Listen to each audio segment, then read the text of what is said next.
Paz, queridos. Paz do Senhor. Bom dia, alegria estar com vocês. Alegria estar nessa igreja, nessa cidade. E é tão bom a gente ter amigos, tão bom a gente ter pessoas. E como Marciano, sua casa, seus filhos, né? A primeira coisa que eu perguntei quando eu cheguei aqui foi: cadê o Gordinho? O Gordinho é um filho dele, que é assim, uma peça. Então é tão bom a gente ter isso. E foi para isso que Deus nos chamou, para a gente ser igreja, para a gente ter amizade, para a gente estar junto. Então, fico feliz, né? E a gente, como amigo, a gente vai dizendo não, não, não, não, não e não, porque tem liberdade. Aí ele me ligou e falou bem assim: ó, agora não tem jeito, você tem que... Estou te pedindo uma coisa de amigo. Aí é a senha, né?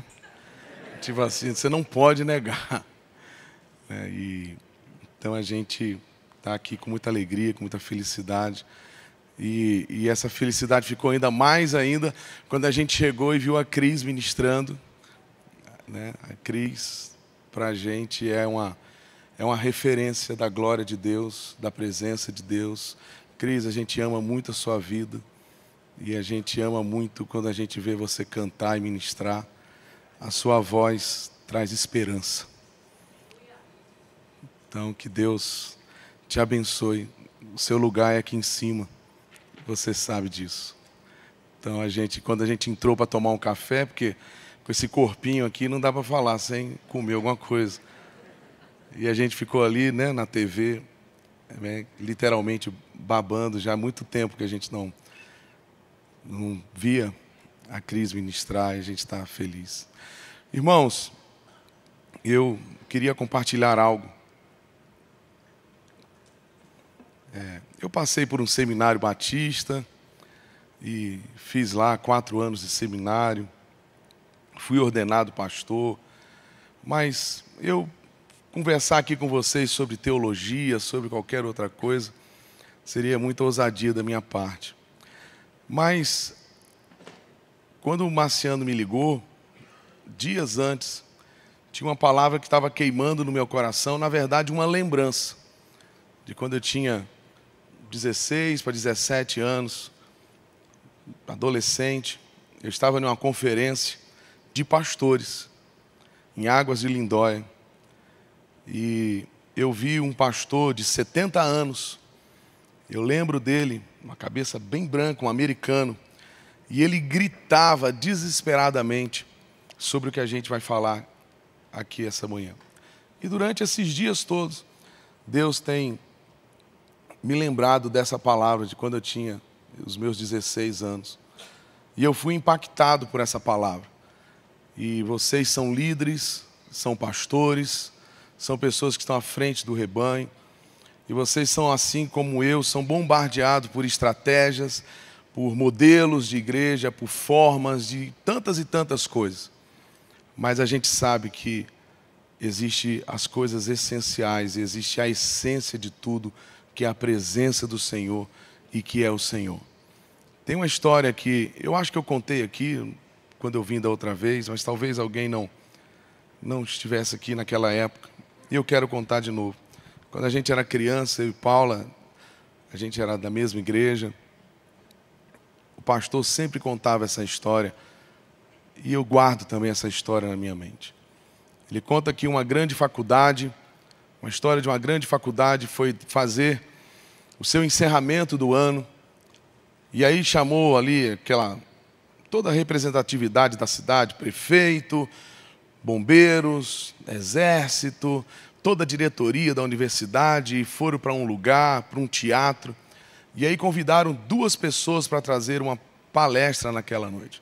Eles contrataram o serviço de fora para que todos os funcionários da faculdade, da universidade, participassem desse encontro.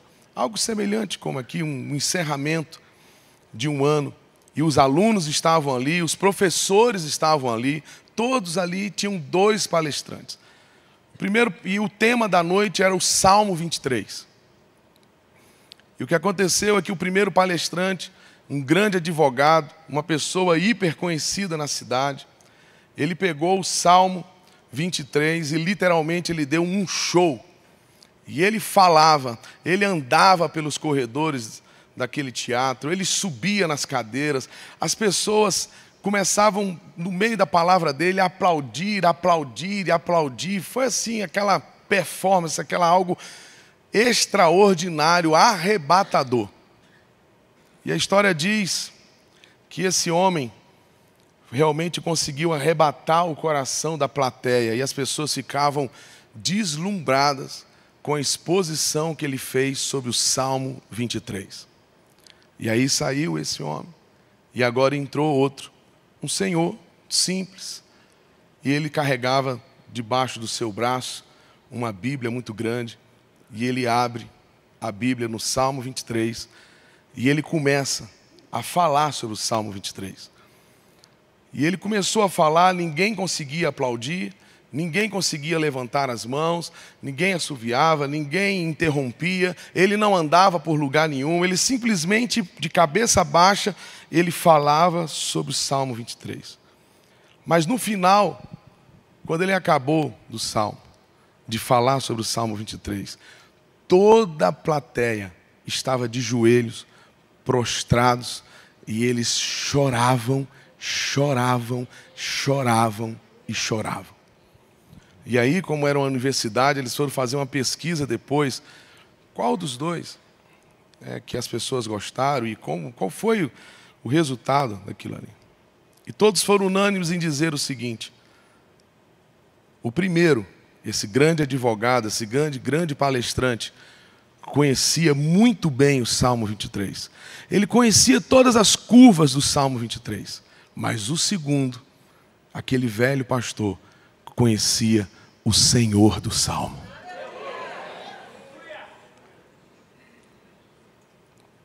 Irmãos, Apocalipse 4 é a palavra que tem queimado no meu coração, na minha vida. E essa palavra me faz tremer. Como eu disse, é uma palavra que eu ouvi quando eu tinha 16 anos de idade e marcou a minha história. Apocalipse capítulo 4 diz: depois dessas coisas olhei, e eis que estava uma porta aberta no céu.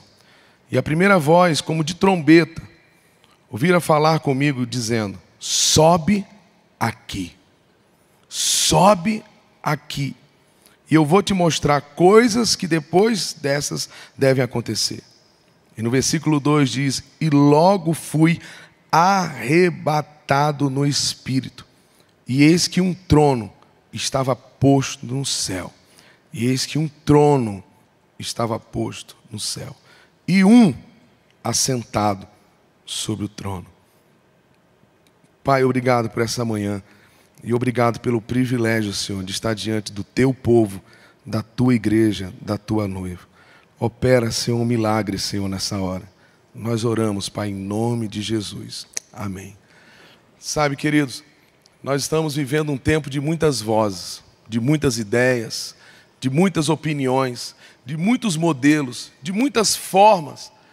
E, na verdade, como eu disse, eu não quero aqui falar sobre teologia, sobre, sabe, o que isso quer dizer no grego, o que quer dizer, o contexto histórico, nada disso. Disso vocês sabem, e sabem muito mais do que eu. Mas algo me chama a atenção aqui. Quando no primeiro versículo, ele ouve uma voz, e essa voz diz: sobe aqui.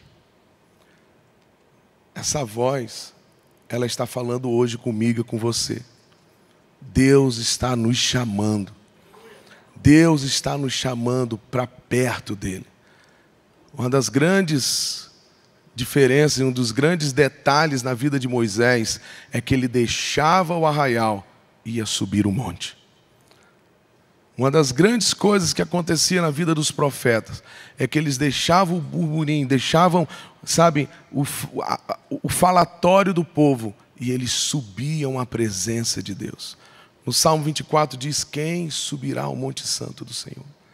Essa voz, ela continua hoje, e ela diz: sobe aqui. Deus, essa manhã, está nos chamando. Sobe aqui. Vem cá, filho. Eu tenho coisas que eu quero contar para você. Eu quero falar para você coisas que vão acontecer. Nós estamos em um encerramento de um ano. Nós estamos em um tempo em que nós temos que tomar tantas decisões sobre o nosso próximo ano, na nossa família, no nosso relacionamento, nas nossas igrejas, nos nossos ministérios. E a gente ouve tantas ideias, fulano está fazendo assim, fulano está fazendo assado, ele está isso. E como eu sou da música, trabalho com arte, são tantas coisas que acontecem.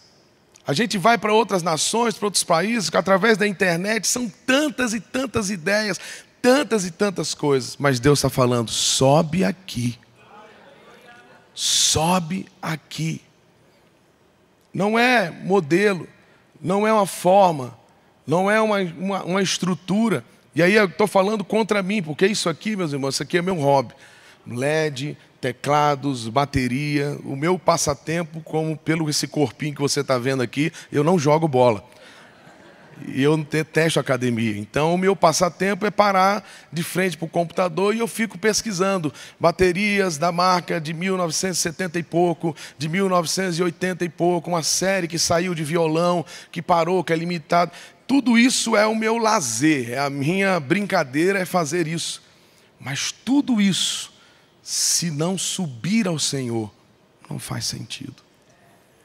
E eu falo isso, meus irmãos, eu estou há 20 e poucos anos na estrada.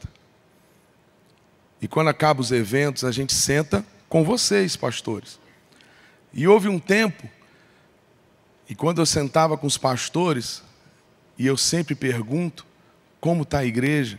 Porque essa é a minha grande paixão, é a paixão da minha vida. Porque eu fui amado pela igreja do Senhor. Eu era um garoto rebelde, em que as pessoas não queriam, em que eu ia para os retiros da igreja de adolescente para fazer bagunça, que eu falava, eu quero fazer bagunça que eles vão me mandar embora, porque eu não quero ficar aqui, eu quero ficar na rua, eu quero ficar livre, eu não quero ficar aqui. E naquela época, hoje até que eu vou em alguns retiros e vejo que a comida é muito legal, mas na minha época a comida era horrorosa, e a minha mãe cozinhava muito bem. Então assim, eu falava, eu não quero, comida horrorosa.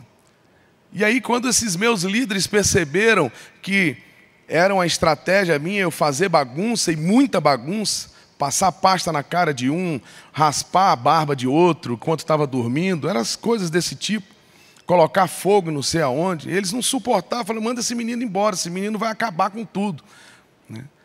E aí, quando eles perceberam que isso era estratégia minha, eles falaram bem assim, nós vamos mentir para sua mãe, nós vamos falar que você é uma bênção, e que você é muito bom e que está tudo bem, mas você vai ficar aqui até o final. E essa insistência da igreja, eu estou aqui hoje. Então não desista dos seus discípulos. Aquele irmãozinho que deixou de ir na sua célula, não é porque está entrando 10 e está saindo 1 que você não vai se importar com esse 1 que saiu. Não é porque está entrando 50 na igreja por mês, você tem que chorar por esse que está se perdendo, por esse que foi, por esse que está questionando, por esse que está dando dor de cabeça, por esse que está, te dando trabalho, que está falando mal de você. Jesus lavou os pés de Judas. Jesus lavou os pés de Pedro, sabendo o que eles iam fazer. Então não desista, porque vocês podem estar desistindo de um Fernandinho. Não desista, porque eles não desistiram de mim. Eles não desistiram de mim. Eles me obrigavam, falaram, não, você não sabe ficar sozinho, então agora você não vai dormir com seus amigos, você vai dormir com o meu lado, no meio dos líderes. Então eles me botavam lá dormindo. E aí quando a gente ia para o culto, eu era o garoto que ficava lá atrás. E se seu filho fica assim, como eu ficava, tem jeito para ele, porque teve para mim. E aí eles me obrigavam e sentavam e ficavam. Naquela época eu não tinha celular, então a gente era obrigado a ficar olhando para quem estava pregando. Eles insistiram, eles não desistiram de mim. Então, não desista daqueles que Deus colocou sobre vocês. Não desista. Então, por isso eu tenho uma paixão muito grande pela igreja do Senhor. Eu tenho uma dívida enorme pela igreja do Senhor. Eu sou apaixonado, minha mulher está aqui, sabe? Eu choro. Às vezes eu vou em São Paulo e quando chega ali naquele centrão de São Paulo, geralmente assim no final da tarde, a gente vê aquele bocado de gente andando com Bíblia no braço, aqueles assembleanos, sabe? Eu sou de raiz batista, mas eu amo ver aqueles irmãos indo para a igreja, para a congregação. Eu amo, isso me emociona. Eu sou apaixonado pela igreja de Cristo. Então, todas as vezes que eu ia fazer, e vou fazer um evento, a gente senta para conversar com os líderes. E durante um tempo, os líderes falavam assim: nossa, Deus está salvando gente, Deus está transformando pessoas. E aí depois veio o movimento de célula, e aí eles pegavam e sentavam: nossa, a gente está crescendo várias células e não está dando mais, a gente não sabe o que fazer. E aí veio aquela coisa de encontro com Deus, né, reciclando a visão. E eles falavam para mim, e nossa, agora está uma bênção, porque um cara foi lá e, sabe, aquele cara totalmente envolvido com pornografia, e ele agora está liberto através do encontro. Então foram, sabe, várias fases que foram. Mas o que eu tenho para dizer é que nesses últimos dias, quando eu paro com alguns líderes para conversar, eles não falam mais sobre essas coisas. Eles falam o seguinte: eu tenho que mudar a lente da minha câmera. Eu tenho que ver uma empresa para poder impulsionar os meus vídeos no YouTube, porque isso está me dando uma grana.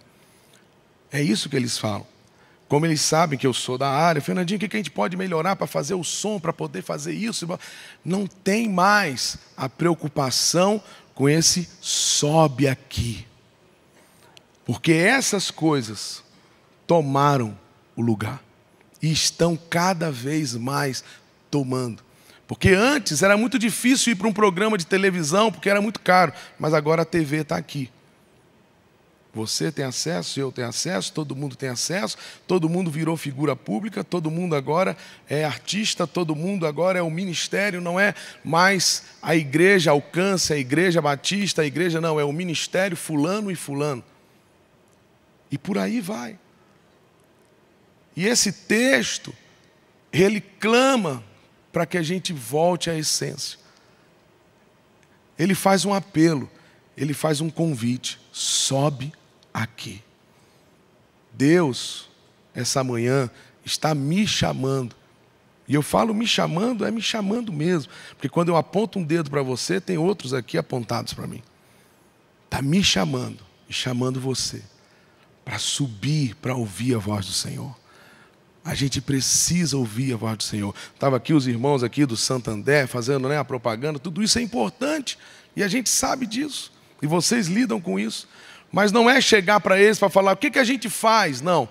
Quando você sobe, você chega para ele e fala bem assim: olha, Deus me disse isso, vai fazer assim, assim, assim e assim, assim e assim. É diferente. A gente não vai ficar como folha seca jogada de um lado por outro.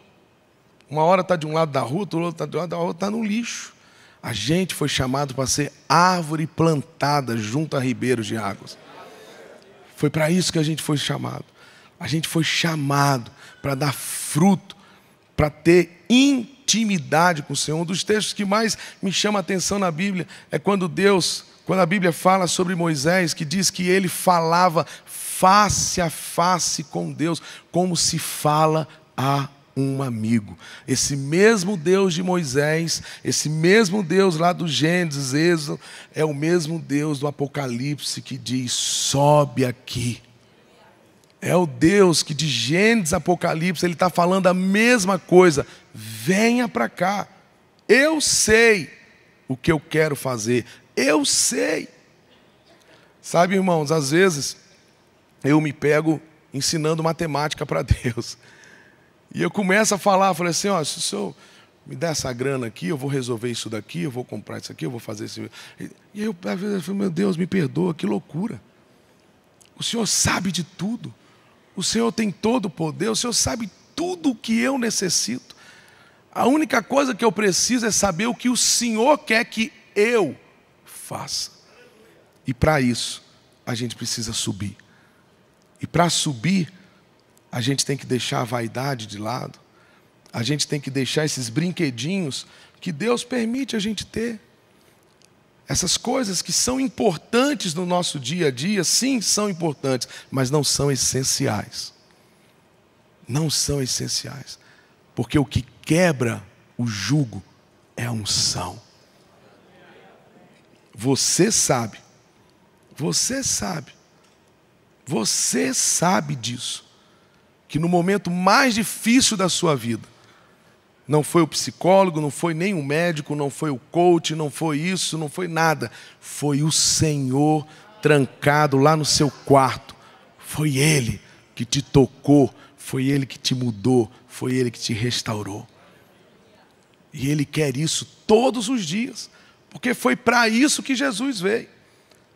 Quando Adão agora se separa de Deus por conta do pecado, Jesus ele veio justamente para isso, para ser a ponte que nos liga de volta a Deus. E agora Deus, assim como lá no jardim, na virada do dia, Deus ia lá, visitava Adão, Deus quer nos visitar todos os segundos. E todos os segundos da nossa vida Ele está falando, sobe aqui, sobe aqui. Não gaste tempo batendo nessa porta, batendo naquela porta, fritando a sua cabeça. O que eu vou fazer? O que eu vou fazer para bombar? O que eu vou fazer para poder os meus adolescentes ficarem na igreja? Essa palavra queimou na minha vida quando eu tinha 16 anos, no meio de 200 homens, 200 pastores, todos eles tradicionais, nem levantavam a mão para cantar. O jovem não quer entretenimento, o jovem quer vida. Jovem quer desafio, ele quer olhar para você e ver que você esteve com Deus. Ele quer ter essa certeza, é isso que traz impacto na vida do jovem. E a gente precisa parar. Às vezes eu viajo, como vocês sabem, e vem alguns líderes de jovens e perguntam, Fernandinho, qual é a ideia que você me dá para poder, lidar com o jovem, para fazer isso, fazer aquilo outro. E eu sempre falo para eles, o que segura jovem dentro da igreja, o que segura um adolescente da igreja, é o Espírito Santo. É o Espírito Santo. Não tem outra forma. É um encontro com Deus. Foi isso que mudou a minha história. Com todo respeito aos psicólogos, às filosofias, aos coaches, a tudo. Mas foi Deus que mudou a minha história. Foi Deus que mudou a minha vida. Foi Deus através da sua palavra. E o que vai mudar essa cidade, o que vai mudar a sua congregação, é se você sobe diante do Senhor. Se você sobe, e se você ouve, está com o Senhor, vive com Ele.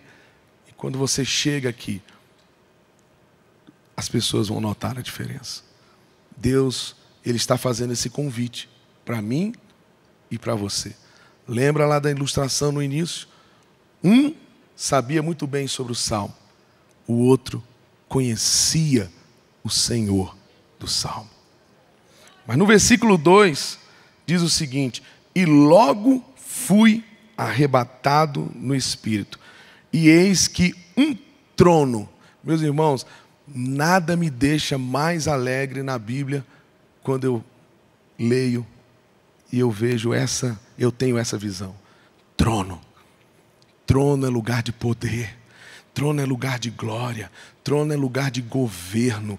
Trono é lugar de soberania. Você sabe o que é mais louco? Que esse Deus supremo que está no trono do universo, não é da minha cidade, é do universo, de coisas que a gente nem conhece. Esse Deus é o meu Pai, é o seu Pai.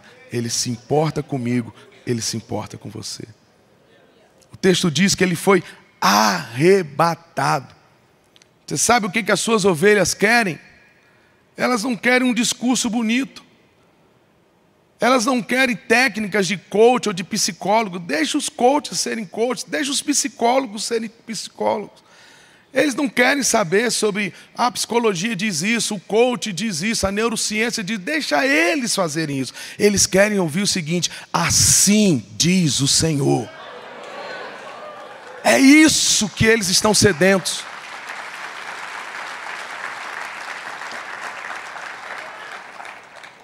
Eu vim aqui fazer um apelo a vocês, como ovelha.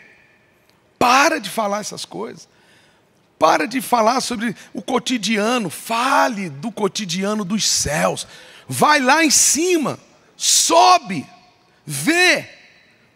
Seja arrebatado arrebatado por Deus, seja possuído. A Bíblia diz que o Espírito de Deus possuía Davi, seja possuído pelo Espírito Santo. A Bíblia diz que quando Moisés descia, o rosto dele resplandecia. Chegue assim no seu púlpito, possuído pela glória de Deus.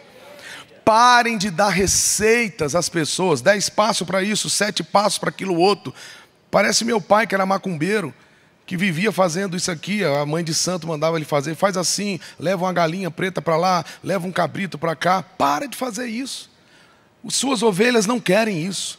As suas ovelhas querem isso aqui. Um homem que suba aqui e que elas possam olhar e falem bem assim: onde esse cara estava? Ele não vive no nosso meio.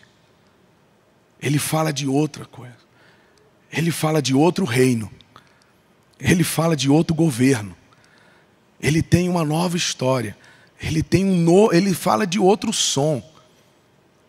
Ele fala de uma vida que é eterna. É isso que nós, como ovelhas, estamos sedentos para ouvir. É isso que nós, como ovelhas, queremos sentar aí e a gente espera de você. A gente já tem gente para cuidar do nosso financeiro. A gente já tem gente para cuidar de várias áreas da nossa vida. Mas você foi chamado para chegar aqui em cima e dizer: assim diz o Senhor. Assim diz o Senhor. Ele chama João lá para cima e diz: olha, vem para cá, que eu vou te contar algumas coisas que vão e devem acontecer.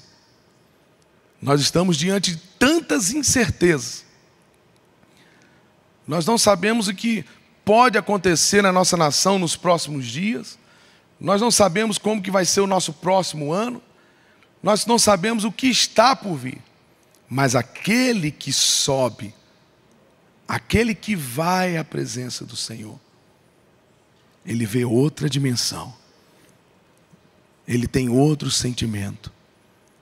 Ele consegue ver aquilo que os outros não estão vendo. E foi para isso que Deus chamou você. Foi para isso que Deus chamou você. Lá em Isaías capítulo 6, também fala sobre o trono.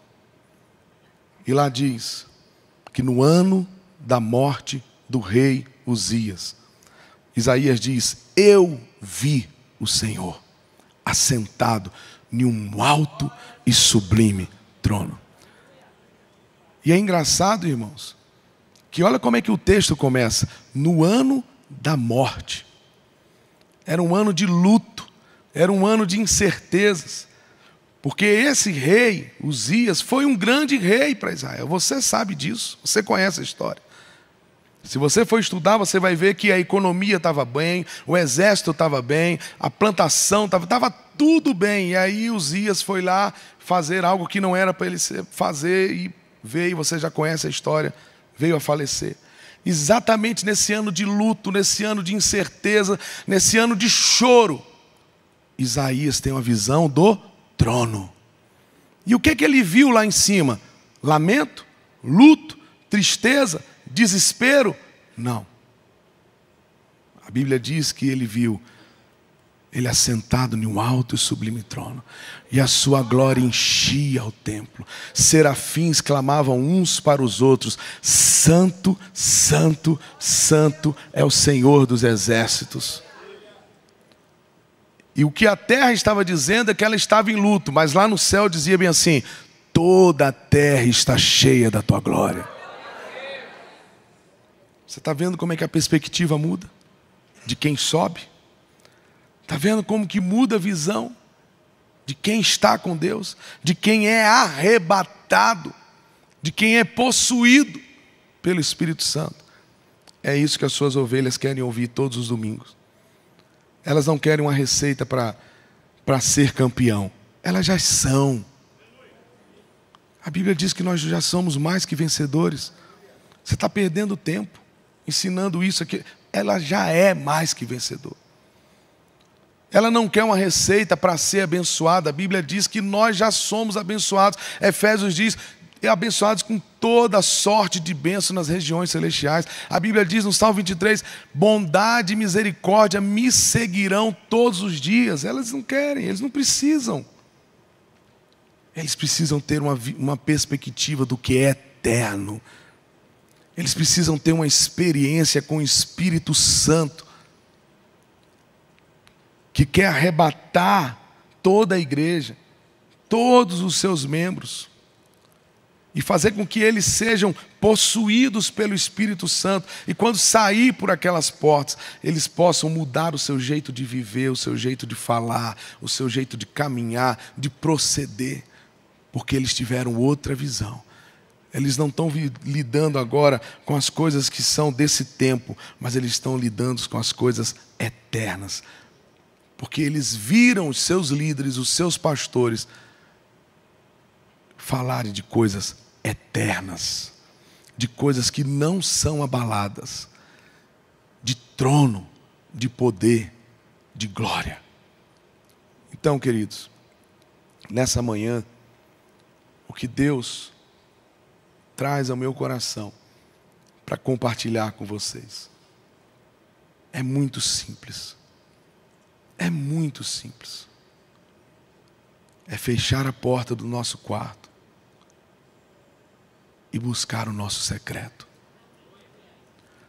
Diminua suas reuniões. Diminua suas preocupações com o que você vai fazer. Diminua os seus sonhos. Sonhe os sonhos de Deus. Aumente o tempo seu com Deus. Todas as vezes que eu e Paula, a gente está passando por algum desafio, algum problema com os nossos filhos, nós temos 3 filhos, o mais velho tem 22 anos, o outro vai fazer 17 e uma menina de 15. Eles não são perfeitos. E todas as vezes que nós temos desafios, temos problema, a escola liga, ou alguém da igreja liga, ou alguma coisa, o que a gente faz é olhar um para o outro e dizer, a gente precisa orar mais. A gente precisa orar mais. A gente precisa buscar mais. E é isso que como igreja nós precisamos. Diminua as opiniões. Diminua as conversas sobre Deus. Sabe uma coisa que Satanás ama? Conversar sobre Deus. Aquela coisa, sabe? Mas sabe uma coisa que Satanás odeia? É quando você fecha a sua porta e se ajoelha diante de Deus. Porque a gente conversando sobre Deus é legal. Mas quando a gente se prostra, e a gente começa a adorar a esse Deus, a Bíblia diz que Ele habita no meio dos louvores. Satanás sabe que quando você fechar a sua porta e você for lá naquele lugar secreto, Satanás sabe que coisas sobrenaturais vão acontecer na sua vida, que vai haver um derramar sobrenatural. A gente sabe disso tudo, é muito simples. Mas nós somos inebriados pelo perfume das atividades, do dia a dia, do que os outros estão fazendo. Aquela igreja está bombando, aquele ministério está bombando. Nossa, aquela música detonou, eu tenho que fazer uma música igual. Aquele está fazendo assim, eu tenho que fazer isso. O outro está fazendo assado. Cara, deu certo lá, vamos fazer uma repaginada aqui e vamos contextualizar para... Para de ouvir essas coisas. Vai para o seu quarto. Fecha a sua porta. E comece a buscar o Senhor. Ouve esse convite aqui, sobe aqui. Vai lá para diante do trono do Senhor. Vai lá para diante da presença do Senhor. E deixa Ele falar. A gente sabe que grandes coisas vão começar a acontecer na nossa vida. Porque Deus tem algo especial para mim e para você. Coisas que até se parecem, mas são coisas distintas para cada um. Deus, Ele é tão criativo. Deus, Ele é tão criativo. Tão criativo. Ontem Ontem de ontem. Eu e Paula, a gente fez 25 anos de casado.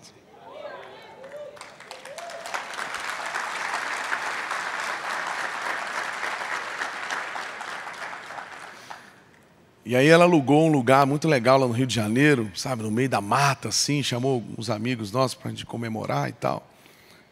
Eu não sei nem quanto que custou. Mas é bonito. E aí eu fui lá, botei lá aquele negócio, aquele terno, aquela coisa e tal. Aí eu fui pro ladinho, assim, estava final assim da tarde, bem aquele tarde. Assim. E aí eu comecei a olhar e de onde eu estava dava para ver a Baía de Guanabara, aquela coisa muito lindo ali no Rio de Janeiro. E eu comecei a ver assim, uma parte da floresta que era bem verde escuro, a outra era mais claro e a outra era mais assim. Sabe, eram vários tons de verde. E aquilo começou a me emocionar tanto. Eu falei, Senhor, que coisa linda. E eu falei, Senhor, obrigado porque eu estou vendo isso aqui. Que coisa fantástica. Como que o Senhor é criativo no meio desse mato.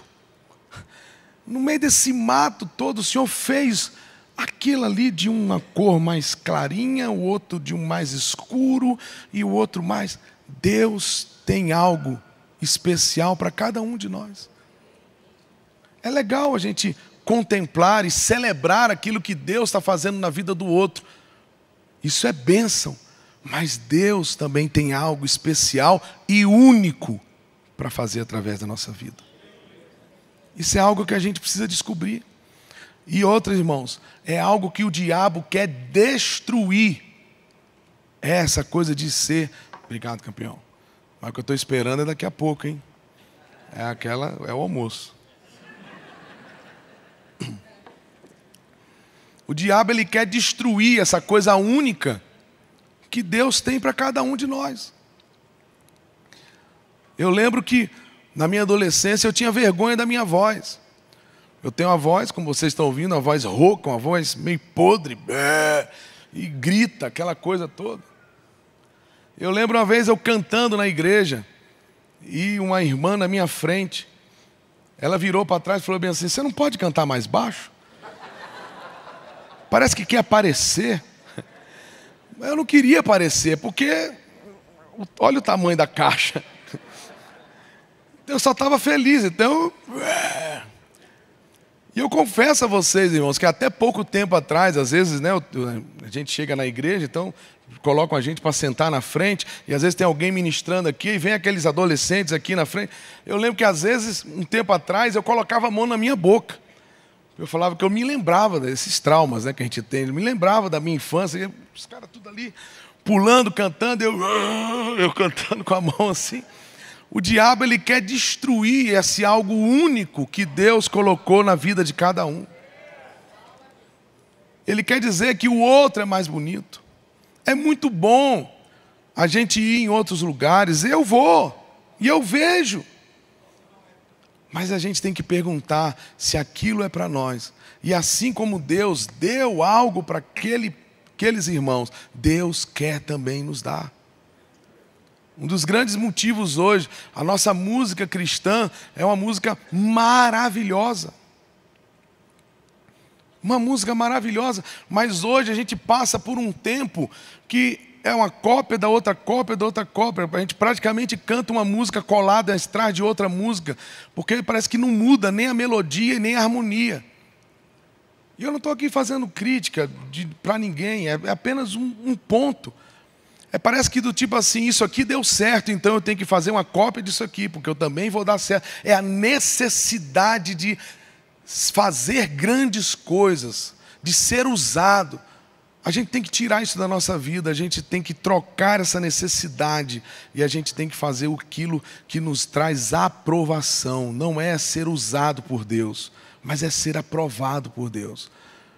Eu estou fazendo algo que nem muitos conhecem, nem sabem que eu existo, mas eu tenho certeza que é aquilo que Deus me mandou fazer.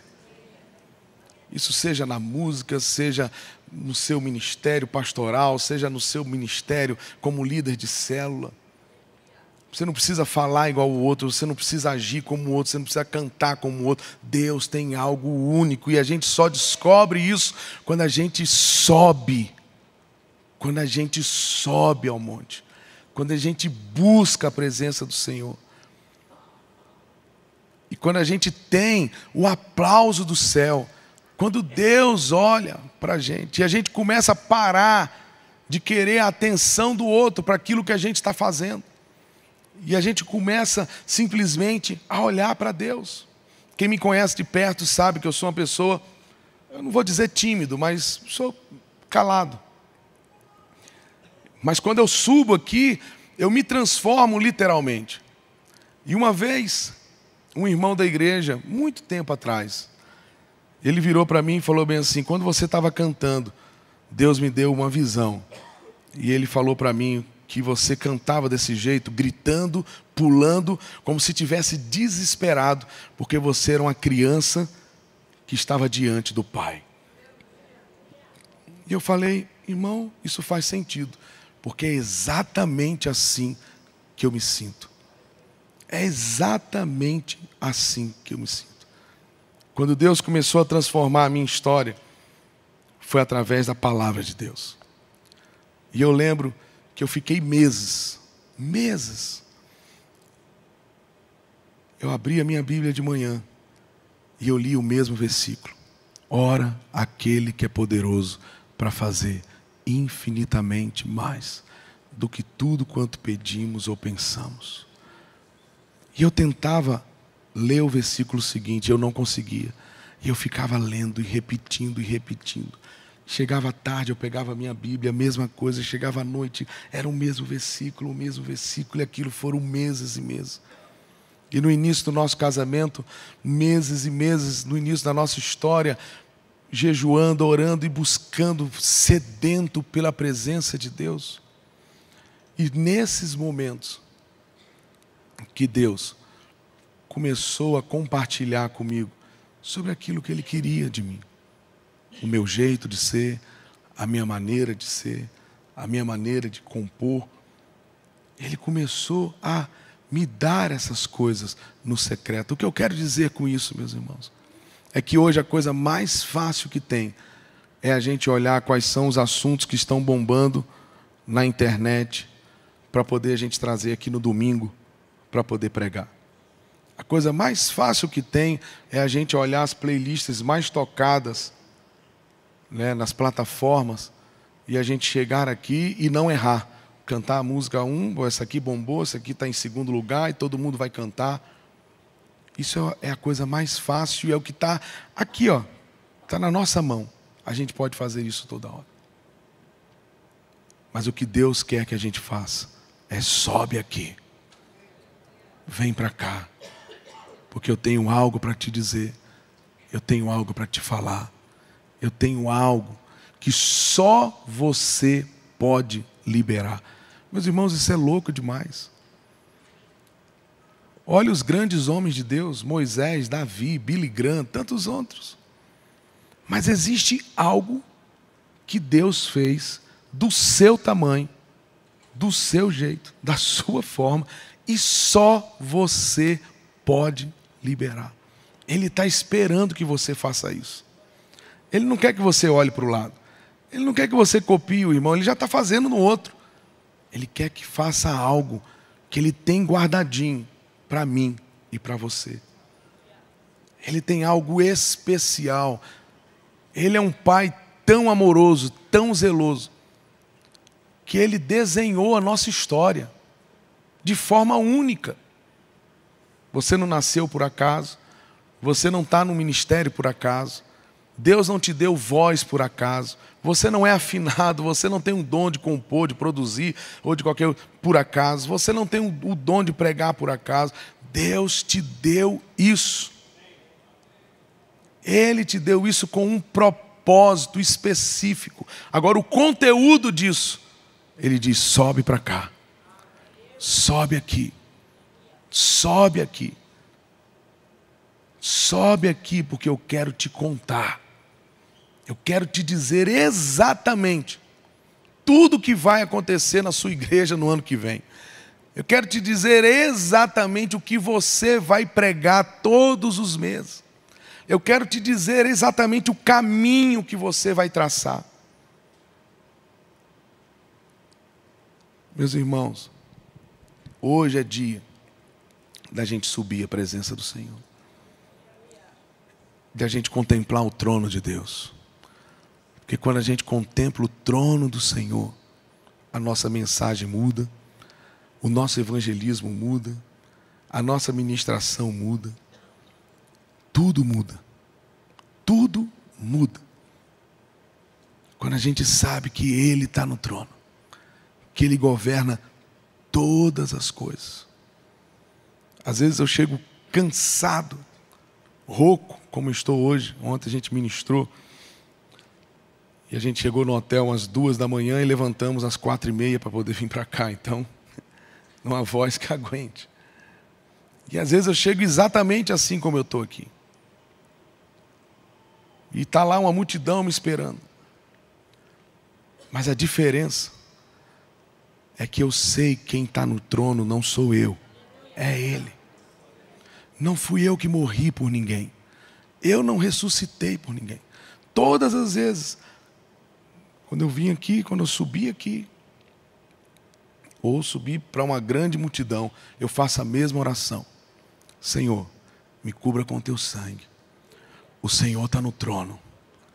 Esse povo é o teu povo. É a tua noiva. É a tua igreja. E eu sempre lembro para Ele, Senhor, o Senhor governa sobre tudo e sobre todos. E eu vou subindo para poder ministrar e eu falo, Senhor, faz o que o Senhor precisa fazer. Independente de mim. Porque eu sou limitado. Você é limitado. É tempo da gente deixar de lutar com as nossas próprias forças. Da gente tentar de parar de resolver os nossos problemas, os problemas das nossas igrejas, com a nossa inteligência, com o nosso, sabe, com os nossos recursos. É hora da gente entregar para Deus. É hora da gente falar para Deus, Senhor, o Senhor está no trono, o Senhor governa sobre tudo, o Senhor tem poder sobre tudo e sobre todos. O Senhor conhece todas as coisas. Então, deixa o Senhor fazer. Deixar o Senhor fazer. As nossas igrejas estão clamando por ministros que deixem o Espírito Santo ministrar. As nossas igrejas estão clamando, as nossas ovelhas que estão sentadas lá na sua igreja, elas estão clamando por ministros de louvor que foram arrebatados no Espírito, que conhece. Davi, ele não ouvia as músicas dos filisteus para poder compor os salmos. Davi, ele não ia na terra dos inimigos para poder ver os festivais e falar, cara, eu vou fazer aquilo ali para Deus. Olha que legal. Os caras jogam um negócio para cá, jogam para lá, vou fazer. Não. A Bíblia diz que Davi ia para frente da arca. E diante da arca, ele recebia esses salmos que tanto abençoam a nossa vida.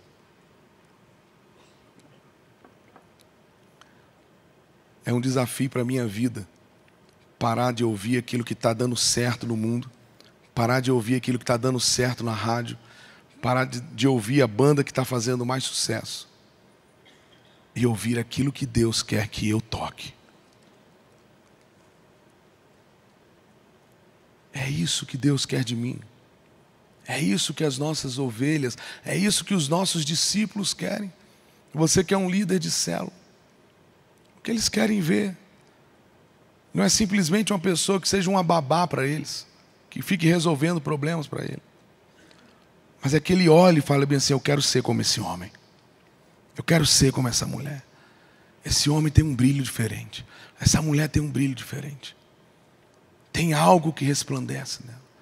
E só consegue ser assim, irmãos, a gente sabe, é quando a gente se prostra diante do trono.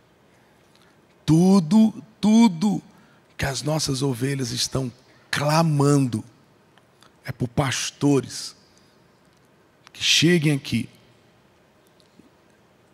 e arrebatem os corações de todos à presença do Senhor. Desde novo eu estou na igreja. E os pastores simplesmente eram pastores. E aí depois eles começaram a estudar psicologia, porque ser pastor é pouco.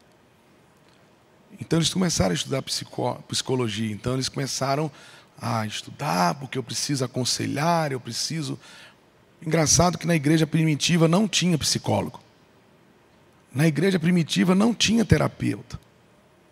Tinham salmos, hinos, cânticos espirituais, em que eles admoestavam uns aos outros, falando isso, salmos uns para os outros. Era uma salmoterapia.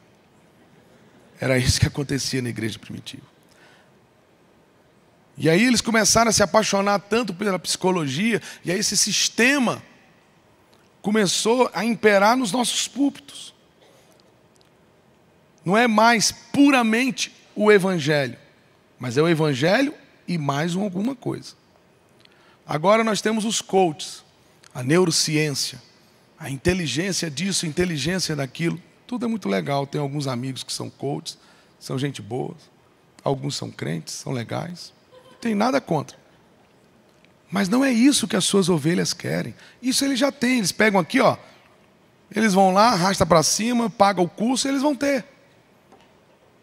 O que eles querem, o que eles estão sedentos, é daquelas palavras de vida eterna.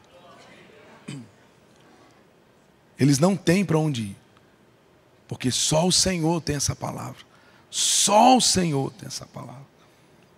Não é a filosofia desse mundo, não é a psicologia. A psicologia há 10 anos atrás tratava isso de uma forma, mas aí agora, depois de alguns estudos, e eles foram mudando e tal, e agora a psicologia trata dessa forma. O coach faz isso, mas agora faz aquilo, tal, não. Mas a Bíblia é aquele que era, aquele que é, aquele que há de que vir.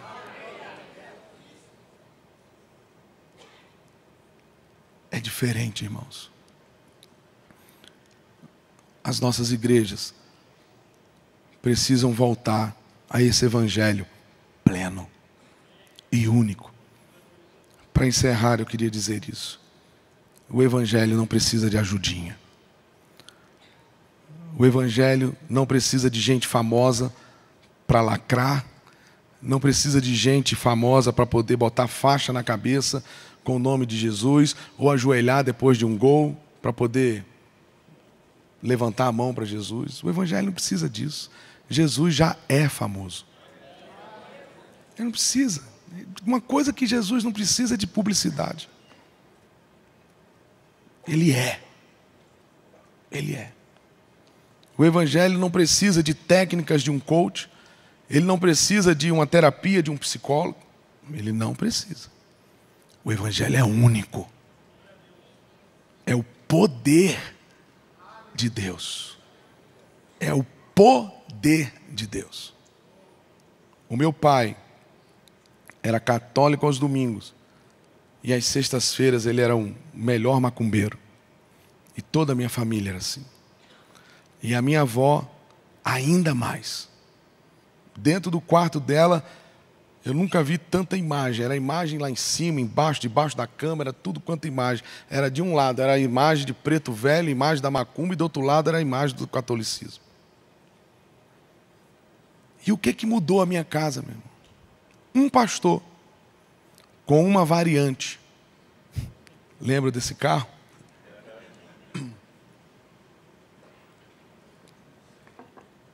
Toda terça-feira, esse pastor chegava no final da tarde. A minha mãe fazia um bolinho para ele, um cafezinho. A minha mãe dava banho na gente, penteava o cabelo. O pastor está vindo. E ele abria a Bíblia lá no livro de João. No princípio era o Verbo. E o Verbo era Deus. E o Verbo estava com Deus. Ele só falava isso. E ele lia a Bíblia para a gente. Lia, lia, lia, lia. E a gente ali pequeno ficava ouvindo. E ele ia falando sobre Jesus, sobre Jesus, sobre o Evangelho, sobre o Evangelho. A minha avó deixou toda a feitiçaria e se converteu ao Senhor. O meu pai assim também fez. E a minha mãe, eu e os meus irmãos. É o poder do Evangelho. É o poder do Evangelho.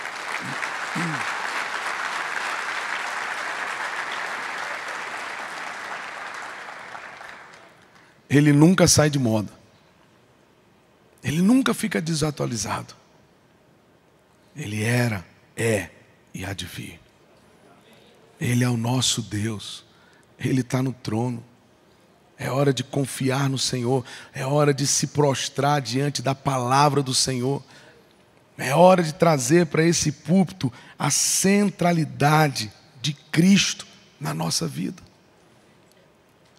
Não é dar receita para isso ou para aquilo outro. É dar receitas do reino de Deus, da glória de Deus. Eu queria que a gente ficasse em pé, queridos.